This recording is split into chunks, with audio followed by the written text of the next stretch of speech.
Hi and welcome to this next video tutorial. In the last few tutorials we have been setting up the Postgres SQL database, and we have also created a small application, in this case this application where we can access the /example URL, and then we will just parse back some JSON.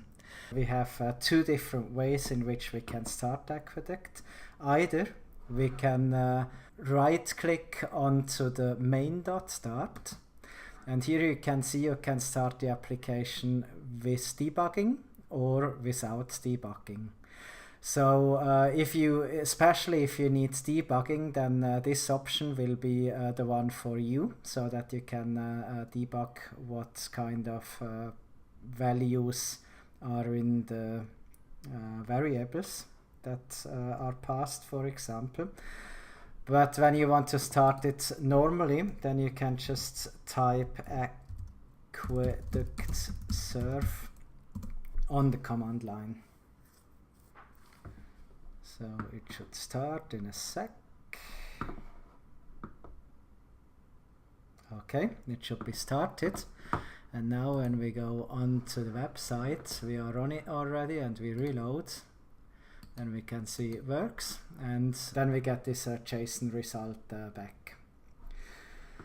So now that we have set up the database, we obviously also want to do a little bit more than only go onto the URL and get back some values. We want to actually create something where we can actually add and modify the data. So we need to create a small application, and for now, to keep it very simple, what we will do is we will create this MyBoard application. So it's always good to visualize first what you want to do. So I'm using Pencil for that if I have some private projects, which I do. It's quite a cool tool.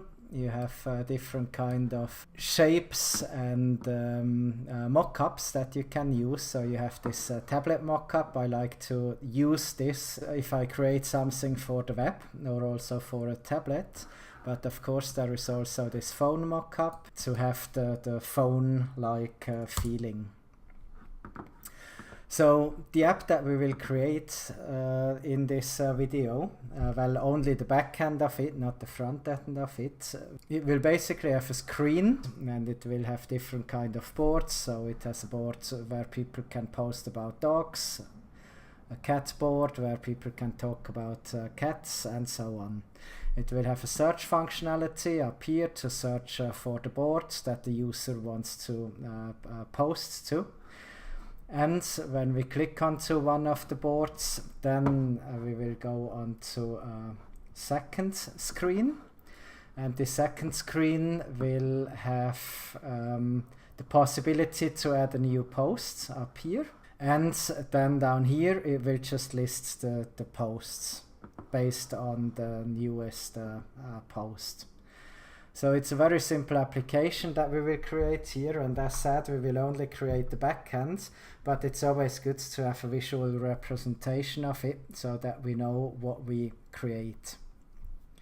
So now that we have our visual aid, we know on the boards page we need a data structure that contains all these different kind of boards. So we will have the board name, and that's basically it. Then we will have a few other attributes which we will just add. And over here, on the post section, we will have a little bit more, but we will care about that later. So here we have the post text that the user can add. And then we also have a few other kind of things. And what we have here, we have a relationship from many posts to one board. So if a user posts, he will post onto the board. So a post will always be associated with one of the boards. But for now, we will only concentrate onto this board data structure, and later we will then also concentrate onto this post data structure and see how we can link up the tables with each other, or the data structures with each other. Okay, so when we look at it from a class representation, well, it's a very easy class. So basically we have more classes. So we have a controller class, and we also have a data structure class or an entity class. But to simplify, I just did it in one. So we just have basically this board controller. This board controller has an attribute ID, name, created at and updated at. And then this controller, with this controller, what we want to do is we want to get all boards, we want to get one board, we want to add a board, we want to update the board, and we want to delete the board. And on the posts controller ends, we also have an attribute ID, we have the board ID to which the post belongs. We have the post text. We have also a created at and updated at attribute. And then here we basically have the same. We also want to add a new post. We want to list all posts. We want to list one post. We want to add a post. We want to update the post, and we want to delete the post. So that's the data structure underneath the visual front ends that I showed you before, which we will be creating. Okay, so let's start with this. So we will go back in here. Now all the classes and so on should go into the lib folder. So this is kind of a standard of Dart. So what we will do here, we will create a new folder called model, which will hold all our data structure models or entities. And we will also create a folder called controller, which will hold our controllers. So let's start with the model. So here what we will do is we will create a new file, and this new file will be called board.dart. Okay, so that's it. And then here we can start to create our data structure. Now in Aqueduct, the data structure is the whole entity has two parts. One is the data structure part, and one is the entity part itself. So we will start with the data structure part, and in Aqueduct, this is created with an underscore. So I will just create a new class board. Sorry, class underscore board.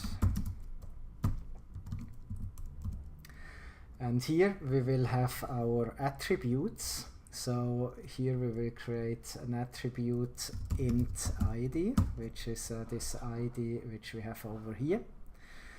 We will have an attribute string name. Then we will have an attribute date time created at, and we will have an attribute date time updated at. Okay, that's done so far. So Aqueduct gives us the possibility to create the tables of the database directly, and it also needs to know for what we use the fields. So for that we have a few annotations that we can add. If you don't know what annotations are, then just go and read, just type in Java and annotation. You will find a lot about annotations and what they are. Basically they are useful pieces of code that we can tag to an attribute in our case.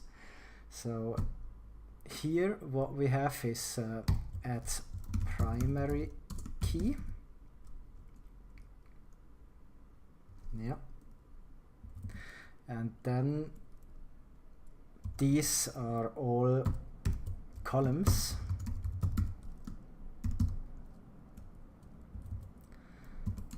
This is also a column. And this will be also a column. And here, this column will also be unique.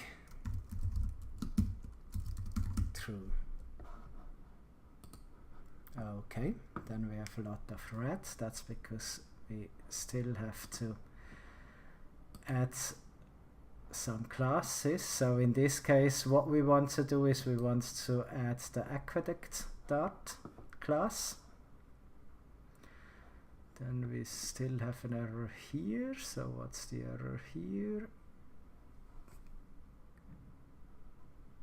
Add columns. It has to be add column. Okay. Okay, so this is basically the data structure that we have, or a representation of the columns in a table.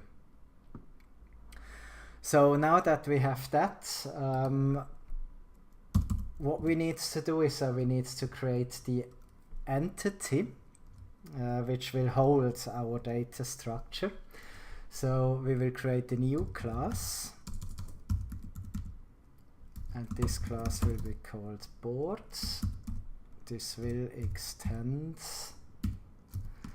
managed objects, and this will have boards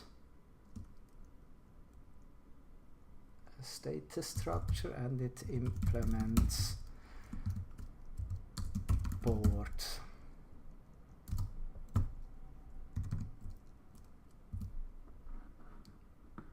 Okay, so if we have a look what managed object does, managed objects represents a database row.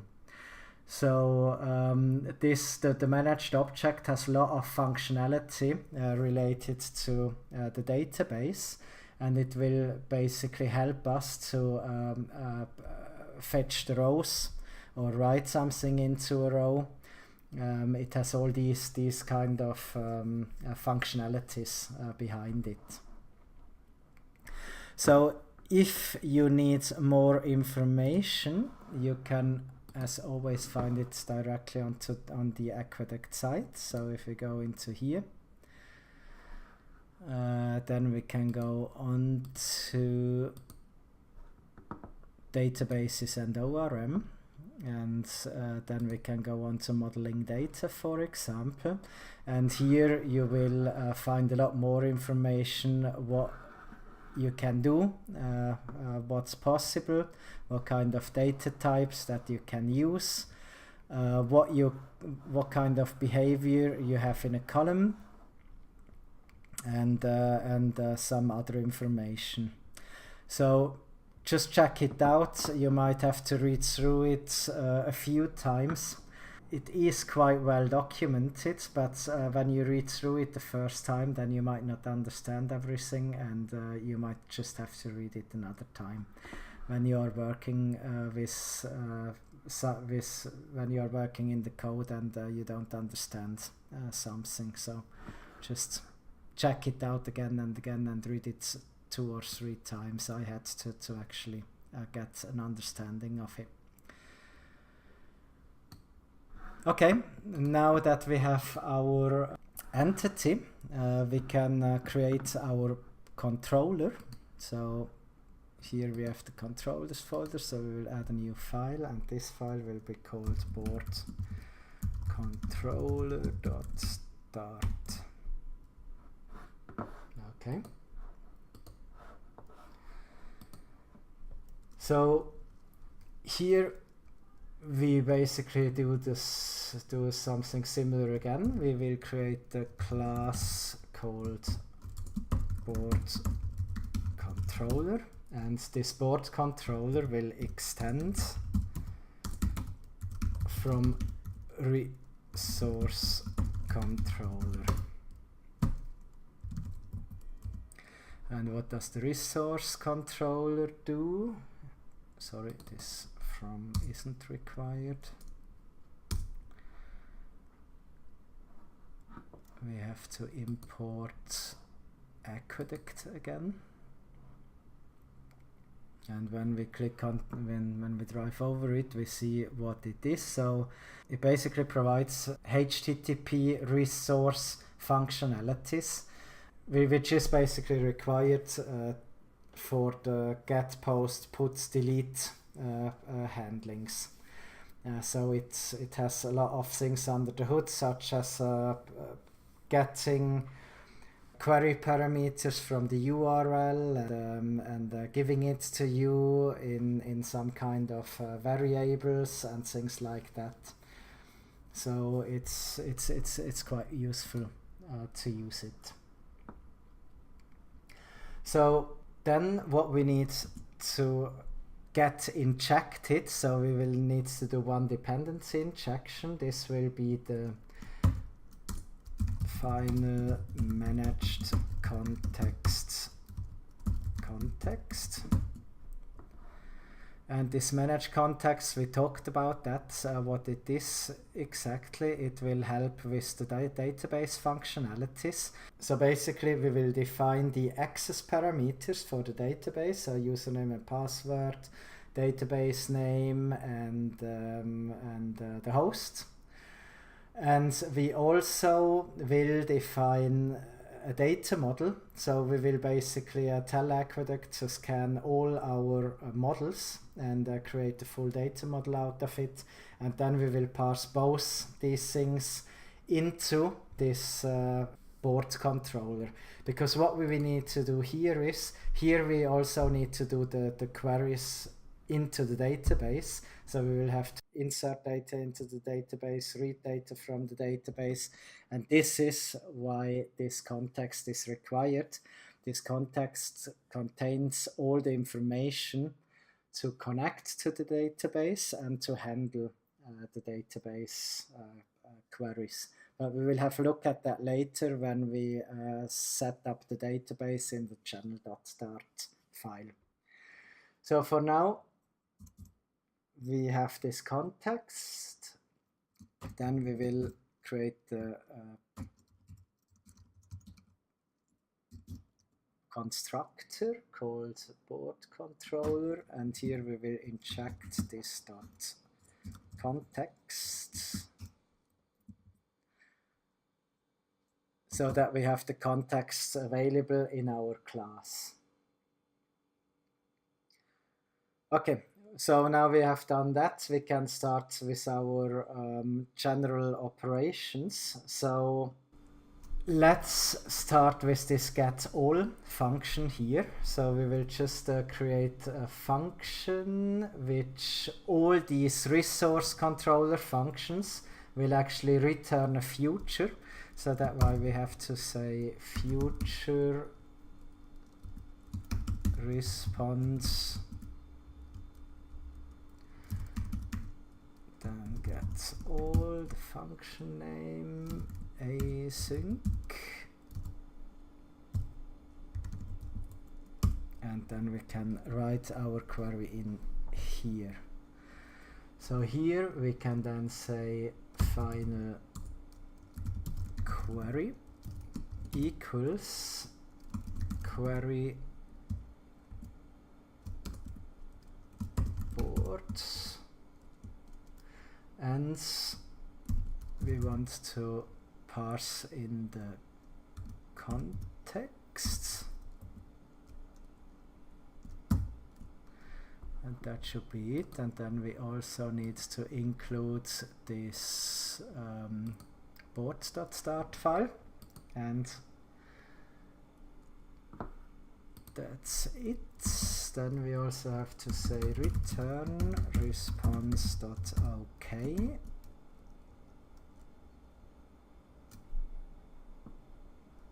Oh, what am I doing?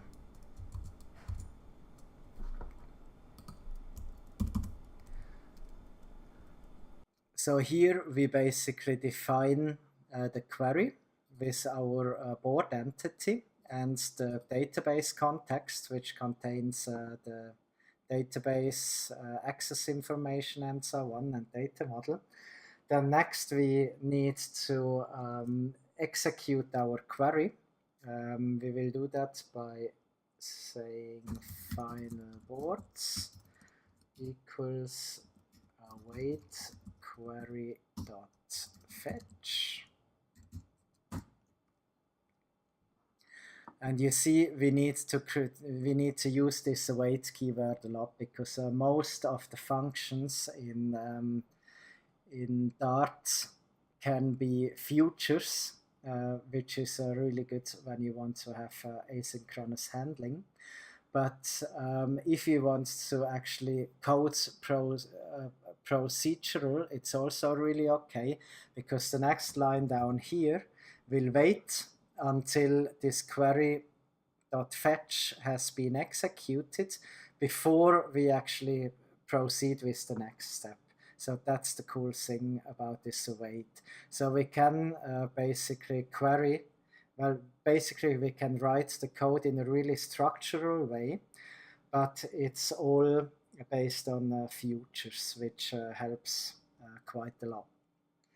So now that we have all the boards queried, we can say return response.ok and return this boards variable. So this await query.fetch will fetch all the records. So it's basically a select star from boards when you look at it from an SQL perspective.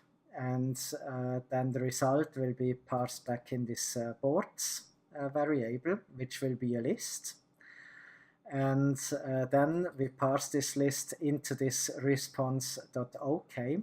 So response.ok means that it will parse back 200 header, which basically tells our browser, hey, the request was successful. And so that's how the client knows that the request has been successful. And then it will also take this list and automatically convert it from a list into a JSON object. So it does this all automatically for us. By default, it will be JSON, but you could add .content type. You could use that, and then you could specify another content type if this would be what you needed, but in our case we will work with JSON. And here we have also a nice annotation again at operation.get in this case. So we say if a user enters something into the browser. So if he enters a URL into the browser and there are no parameters, so if he enters into the browser, for example, localhost /8888/port, so there are no further parameters, then this function will be executed. And as a next step, we will see how we can actually parse parameters from the URL back to these functions. So the next step is to get to add this get function. So this will be pretty similar. So we say future response get one async. Okay. And here we will also have an add operation.get, but we can't have 2 times the same get operation because it will either just execute this or this. If we have 2 operations with the same get, but without any parameter specified, it will fail because it says, hey, I can only use one function that has get without parameters. So here we want to parse ID as the parameter, and now it is treated as a different operation. So in this case, if we go onto the URL and we type localhost 8888/port/ and then the ID of the board, then we will get back this board ID. So I hope you understand what I mean with this. Then here we will have to get this board ID from the URL, so we can do that by specifying another annotation, binds.pass. So we bind to the pass, and from the pass we want to get the ID, and this should be then parsed as integer ID. So this part basically just gets the ID from the pass that was entered as URL into the browser, and then we will just transform it into an integer ID. Okay, so let's write the query for this. Final query equals query board, and we will have to parse the context again. But here we only want to get back one result, so we will say where p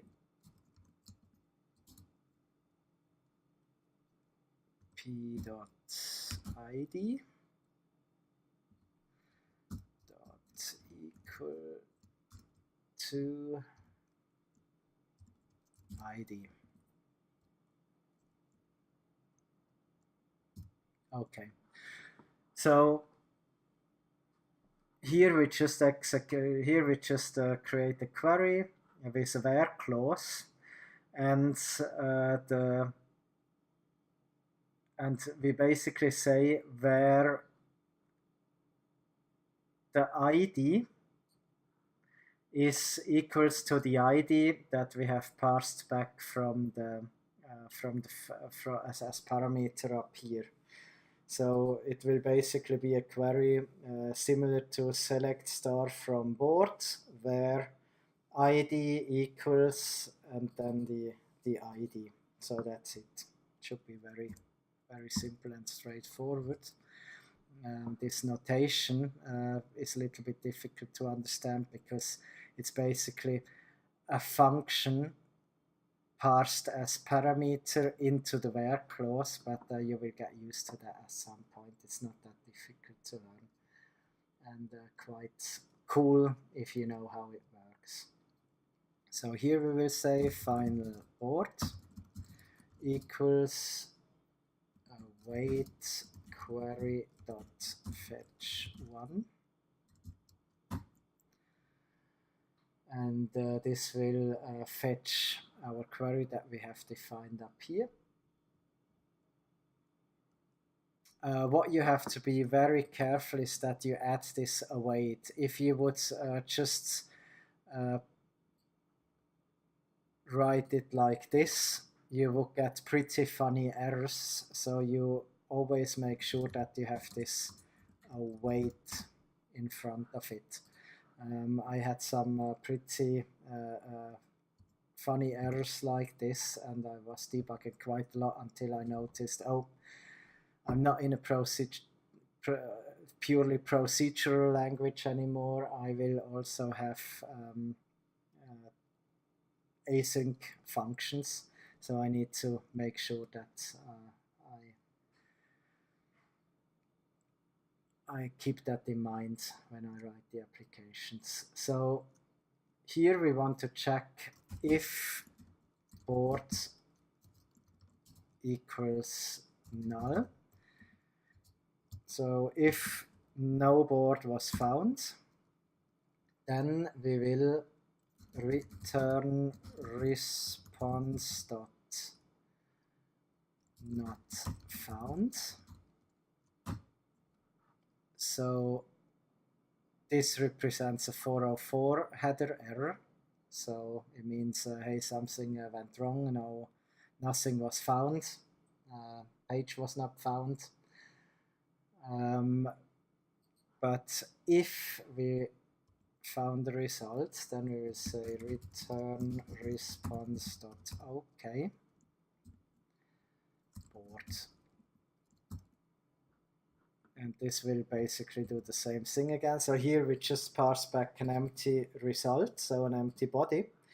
But here we will parse back the body with the board entity, which will be listed as one board as JSON again.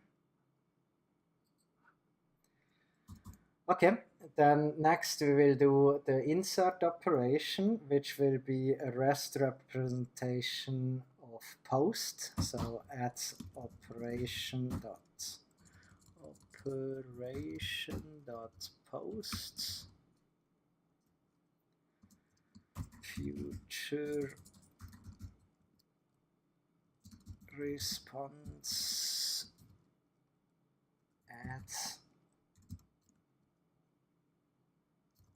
async. So you see it's pretty straightforward.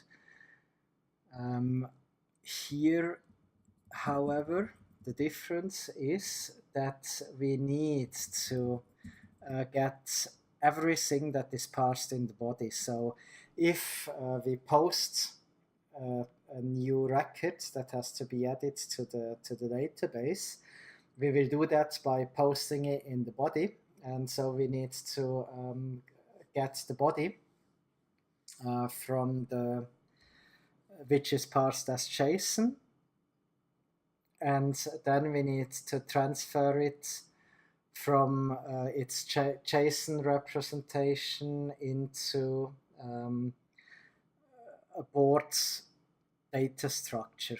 And for that we have this data structure already, so the board.dart. So what we will do is we will say add bind, but we will not bind to the path, we will bind to the body.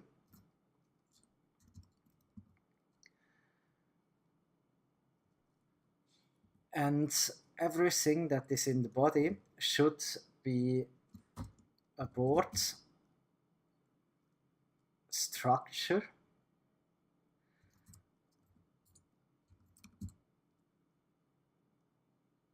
parsed by board.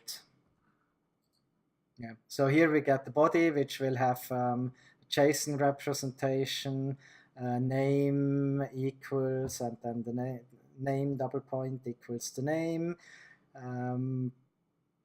which we fetch into this board entity.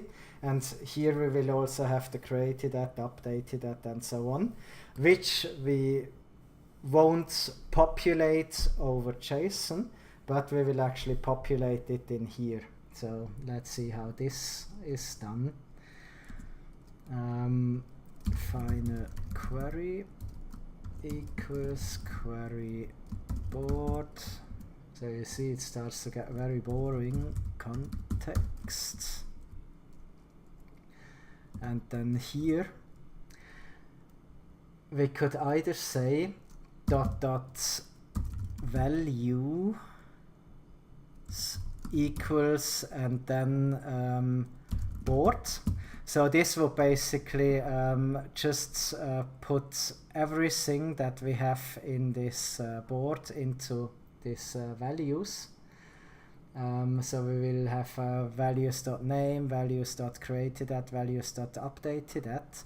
But in our case, we cannot just parse back everything into these values variable. We have to do it manually because we want to add created that and updated that manually. So what we can also say, we can say .values.name equals board.name, and we can say .values.created at equals date time dot now.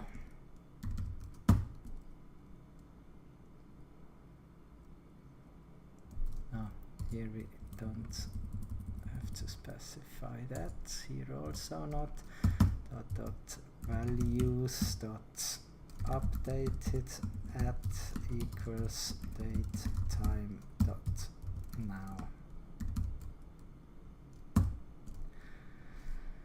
Okay, and that's basically the query. So we are just saying, hey, please insert the name, created at, and updated at.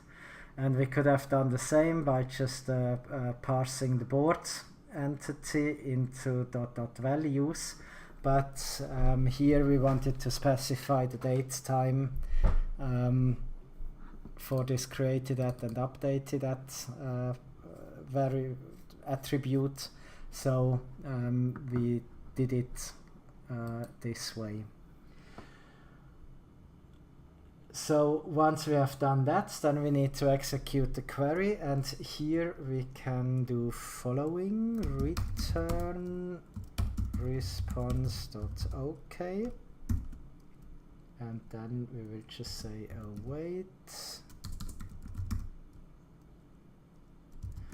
query.insert.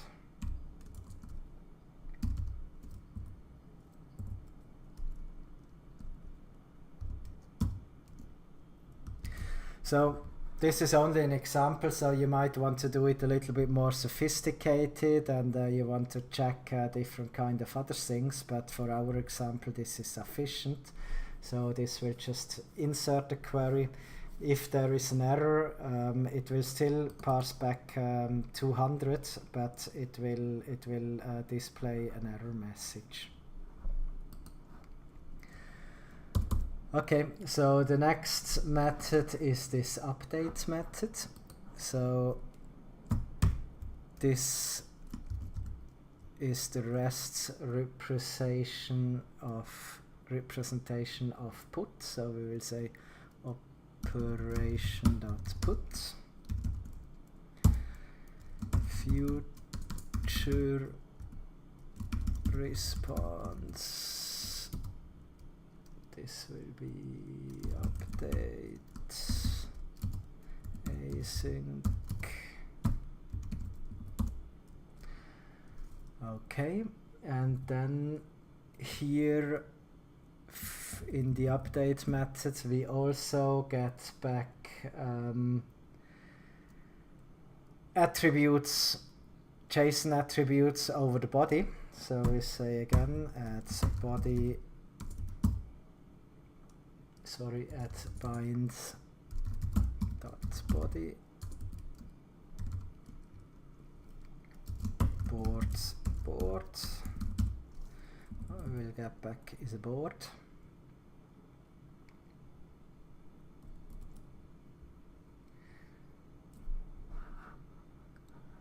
And here, because it's put,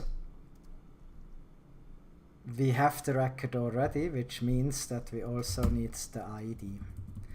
So here we have bind property board, but then we also have at bind.pass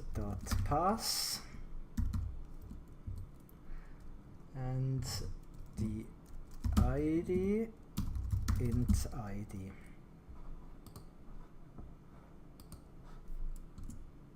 Okay, so we have parsed our body and we have parsed the ID from the URL, and now we can write our update query. So here we say final query equals query board boring context.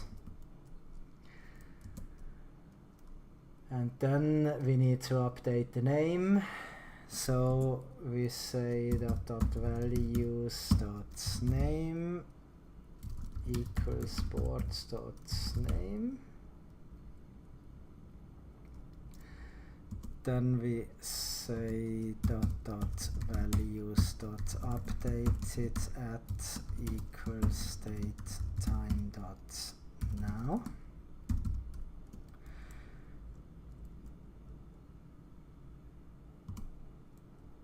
And then we also need the where clause again, so we say .where, and then we have this p.id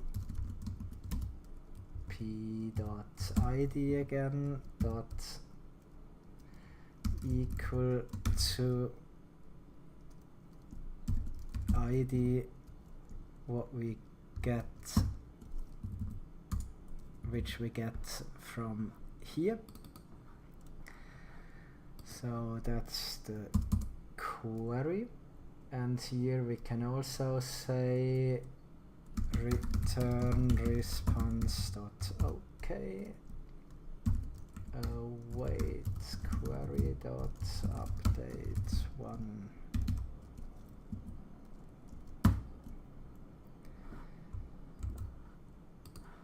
Okay, so we have come a long way. So last but not least, we will need to add this delete function. So this will be adds operation.delete, and here we also need to say which record we want to delete, so we need the ID. And this as well is a future response delete async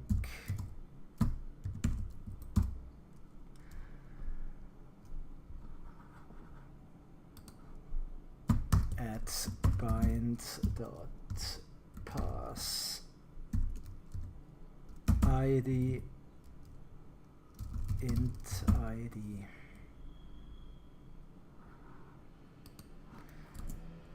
And then we create the query again, final query equals query board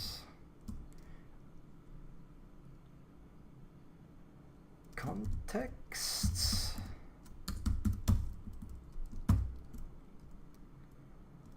No, but not only this, here we also need where p.id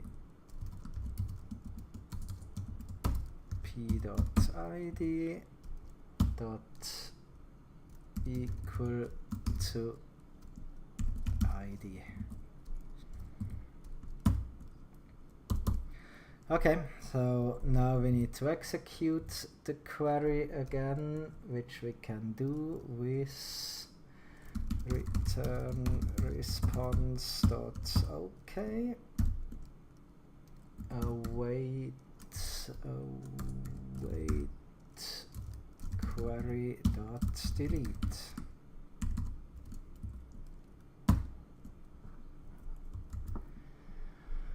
Okay, and that's it.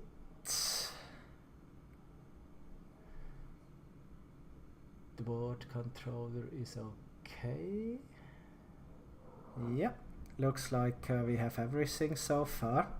So we have created our entity. We have created the resource controller, which will help us to get the data over the URL and then execute the query that we want to execute based on our REST functions.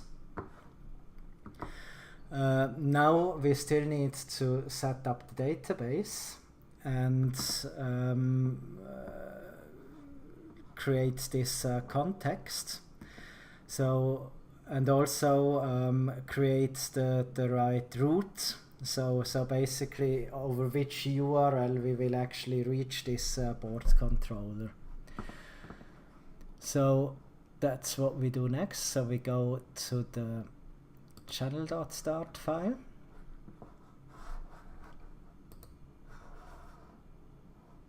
And here we will define this managed context. If you don't have it yet, then just add it. I added it already once before, so apologies about that. So just add this managed context up here. And once you have this, then we can add our database and database handling. So here we will create a data model. Final data model equals managed data model dot from current mirror system and mirror system. Okay, so what this line does, I'm really no expert in this yet because I'm learning as well, but this will scan for all the models and will create a data model out of it, so that the database, so that the code basically knows what kind of data is available. So you can read a lot more here if you just drive over it with the mouse. So just read it. It's really interesting. And if that wouldn't be enough, you can also go onto the Aqueduct website and it will be explained there in a little bit more detail as well. I have forgotten half of it already, so I guess this is something that you will have to do in your time to read a little bit more about it. So next we will create a persistent store, which basically holds the database in the connection information. So this will be a Postgres QL persistent store, this one. And here you can see already it wants username, password, host, port, database name. If you already have worked with databases, you will be very familiar with this. So let's create that. So here we say board user, so this is our username.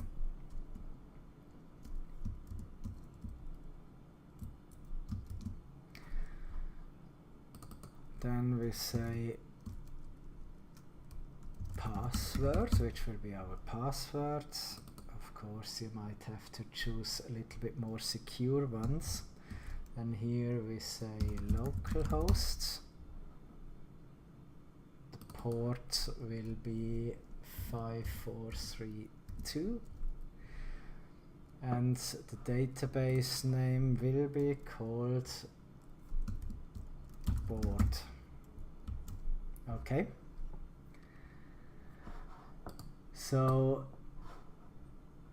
now that we have all this, we can create our contexts. So context equals managed contexts, and here we include the data model and the persistent store.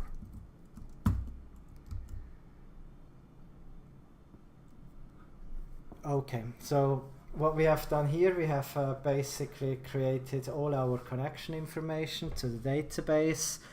We have hooked up the data model, and now we need to create a new router entry, which will basically say where we can to which URL we want to link the board controller. So let's do that now. So here we say router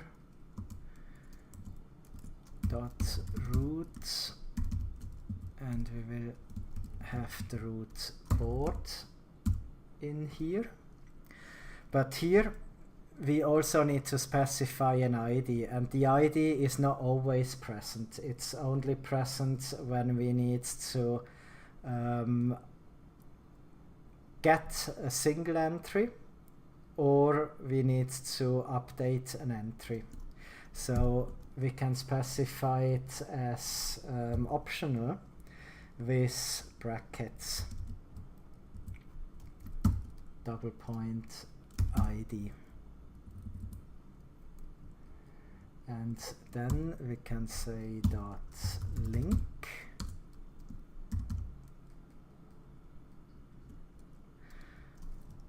and this here we will parse a function again, board controller context, and then we will have to include our board controller into here, and that should do the trick. So when we go onto this board URL, then it will actually execute our board controller. It will parse the context, the database context, and this will be injected into the board controller, and then it will be used in our queries, like we have seen here. Okay, so that is it. So we should be ready now to test everything. So let's stop Aqueduct and let's start it and hope that there are not many errors messages that will fly around us. So usually there are, so we have some. So I will just come back to you in a second and fix this quickly. We didn't save it properly. Let's try this once again.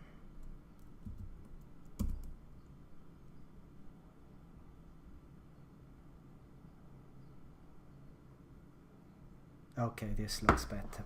So the only reason these errors were thrown because I didn't actually save the board.start, and so that was the only problem.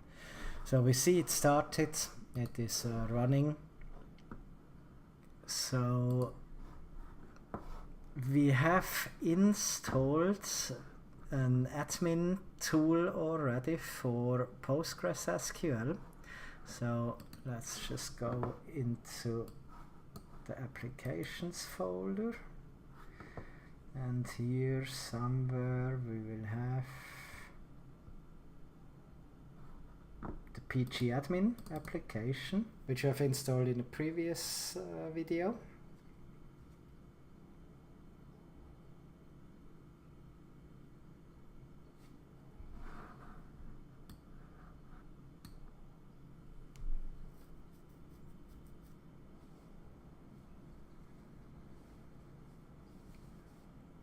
Here password has to be specified. Let's go on to the Aqueduct homepage, and here when you go into the tutorial and you go into reading from database, I don't know if it's here or if it's in the here it was. So here, these are basically the commands that you need to add to your database. What you can do is you can just copy the contents from here. So this is in reading from database section. You create the database called board.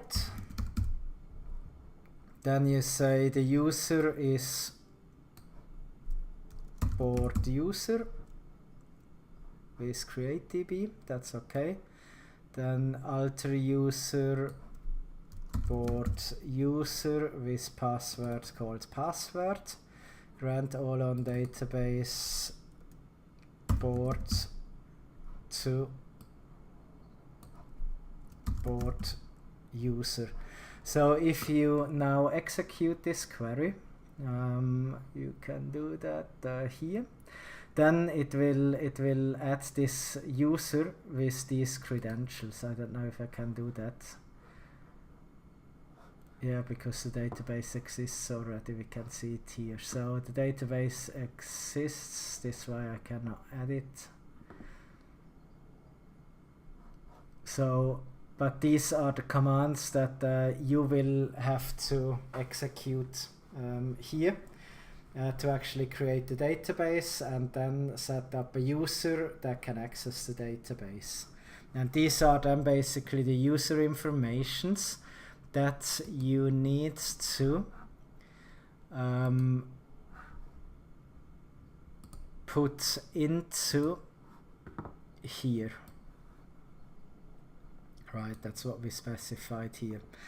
So once you have done that, then the database has been created, the user that can access the database has been created, and then you can proceed. So if we go back onto the Aqueduct side, so next is that you run this Aqueduct DB generate, and that's something I can generate now.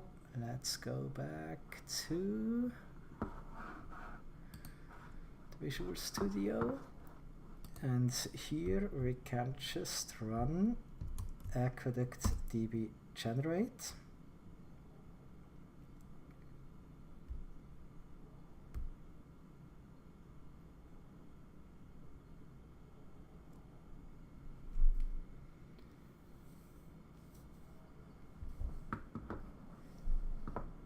Okay, so you can see now here it found the subclass board, it found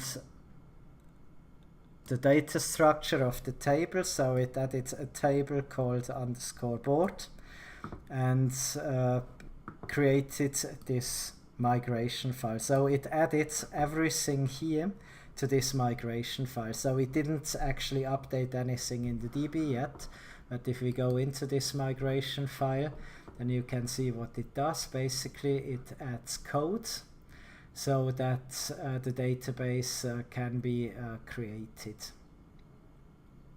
with the different kind of attributes here. Here, seeds, if you want to add certain entries for testing purposes, then you can add this to this seed function, so that you have certain entries present, but we don't do that because we can query directly over the JSON interface once we have created the tables in the database. So now we have this migration file. So the next step is to let's go back to the documentation, and somewhere here we have this line.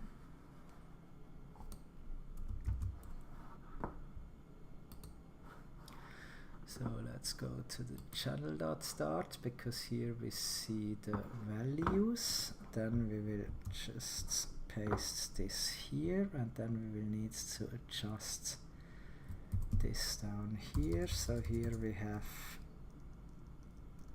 board underscore user, add a double point the password at localhost 5432, this is correct, and the database will be board.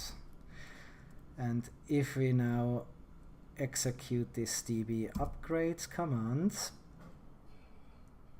this is what will actually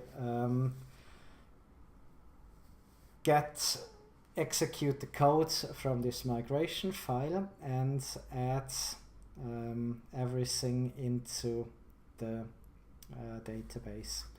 So if you have not worked with migration files, then I would suggest that you just get familiar with the concept first. This is no Aqueduct concept. Many frameworks are using this concept.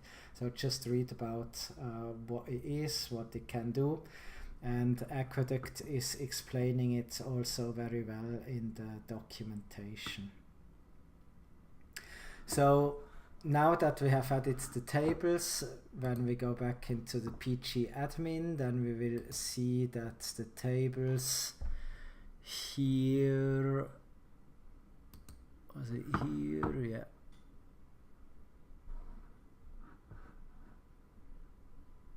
Where do I have them?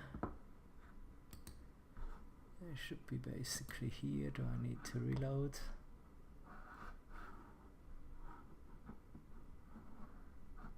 I will just try to refresh.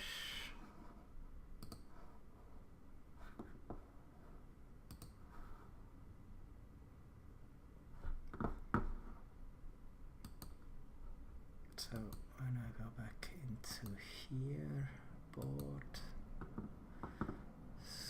schemas, public tables, yeah. Now you can see it created this board table with these columns, and it also created this Aqueduct version table. This is used for your migrations, so that you can just add tables to the database without actually having to recreate the whole model. So if you have some data stored in the database already, it will not be overwritten. So you can just, with the cool thing about migrations is that you can just add functionality or add tables to the database in incremental steps. It will always, usually when you do it, so when you have created it one time already, then the next version will be in a new migration file. So you will have several migration files with different kind of adjustments. But when you delete all the migration files and you run the Aqueduct db generate command again, then it will just create one migration file which will have everything in it. So that makes it a little bit easier. So we have come a long way. We actually have developed the entity, we have developed the controller, we have hooked up the database, we have created a new router onto this URL. So now the only thing that is left is to test what we did. So let's start Aqueduct by using Aqueduct Surf.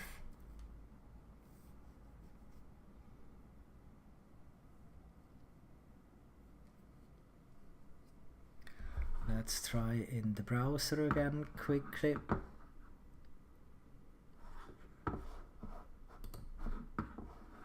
No, in this one, but in this one. Yeah, you see it's empty because we don't have any data inside yet, obviously. So now we can test by adding the data. So we cannot do that with the browser as is. So there is a nifty tool called Postman, with which we can actually do our queries.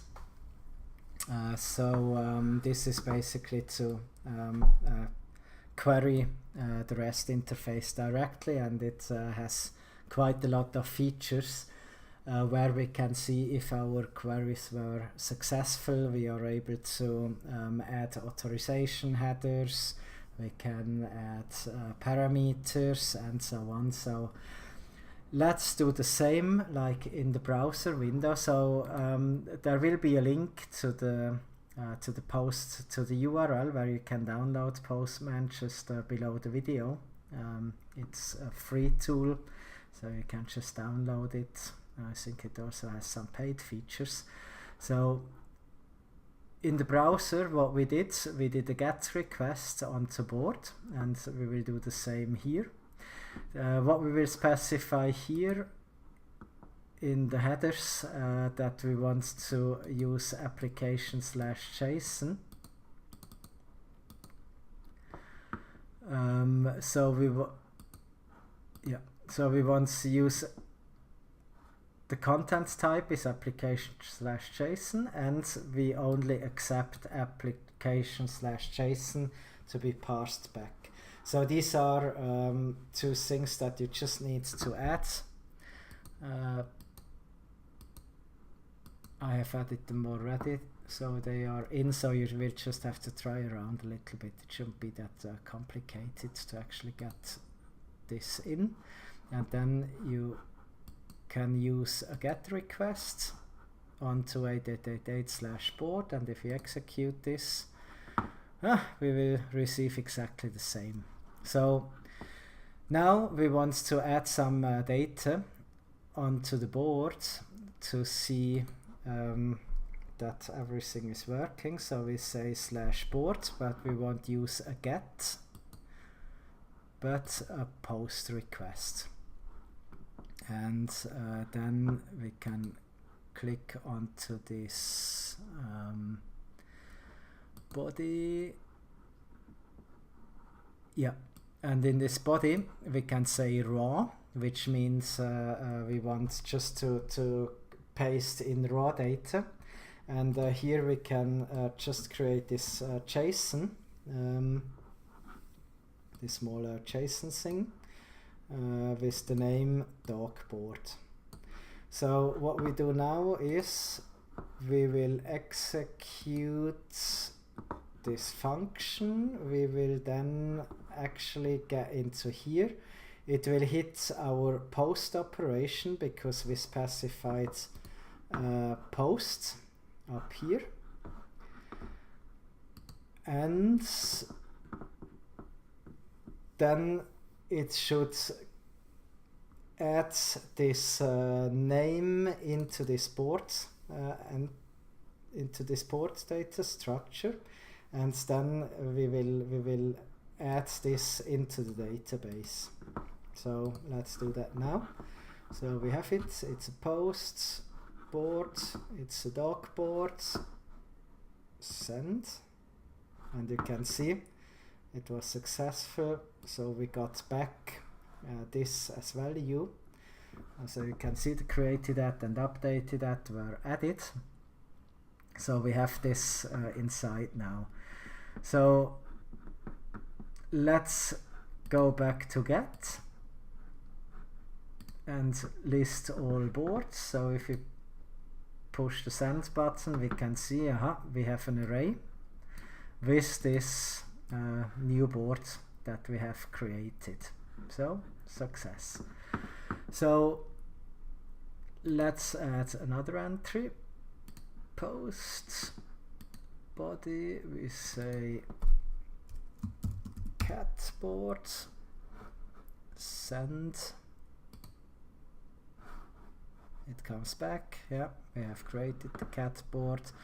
If we now go use get again, send, you can see that we now have 2 entries in our array, which is exactly what we wanted. So it parses back the results. So if we want to get one result, if we want only to get the dog board, then we say board/1 with a get request. This will then go into this get function, and we'll just get this one entry. So if we execute, then we see, we only get this entry back. If we use put and we go into the body, let's change this to bird board. We don't want that this entry is a bird board and no dog board. Send. So it gave back this result, and if we now look at this board /1 again, it should be a bird board. And if we look at all entries, we see now that we only have a cat board and we have a bird board but no dog board anymore, so the update has actually worked. Then let's say we want to delete the bird board, so we will just say /board/2, and here we want to use delete. So that will be equal to this delete function down here. We need an ID to execute it, so we say send. Bam, we get back a 1. That should have worked. And if we go and look at all entries again,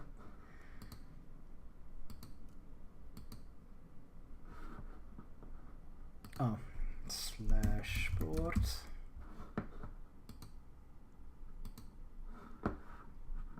Oh, not delete, of course, but get. Then we see we are only left with this bird board.